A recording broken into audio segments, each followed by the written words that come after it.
જય શ્રી કૃષ્ણ. કેમ છો બધા? આજે હું મારી હકીકત કહીશ.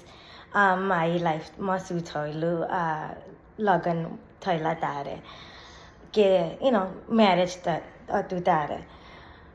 હવે તો મારો ડિવોર્સ થઈ ગયો છે એટલે કંઈ વાંધો નહીં, પણ હવે બીજી મુસીબતમાં પડી છું કે એ લોકોને મારી છોકરી લઈ લેવી છે.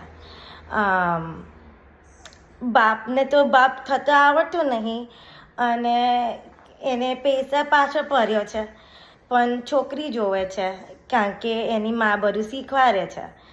તો મારી લાઈફમાં એ લોકો મને તકલીફ આપતા હતા કે પૂર્વી આવી છે ને પૂર્વી તેવી છે ને બધાને ગામ પહેલે બધાને કંઈ વળગ્યા છે કે પૂર્વી નહીં હારી.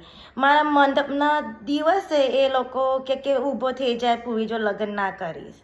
મને નથી ખબર, એના ઉપરથી એ લોકો લિસ્ટ બનાવીને આવેલા કે આ પૈસા આપવા પડશે, આ લોકો આવ્યા છે ને આ લગ્નમાં, એટલે એ લોકો જાણતા હતા કે મારા મામા પૈસો ખર્ચવાના હતા કારણ કે મારા બાપ તો કરવાનો નહોતો, તો પૈસા પાછા પડેલા. મને ખબર હોત તો તારે હું વકીલ જો મળી હોત ઇન્ડિયામાં, કારણ કે ગુનો છે તે એ લોકોએ લો પાસ કર્યો છે કે દાવરી ના માગાય, એના આ લોકો દાવરી જ માગતા હતા. પછી મારું સોનું મને મળેલું મારી ફેમિલી જોડેથી, તો મેં પાછું માગ્યું કે મારે અમેરિકા લઈ જવાનું છે.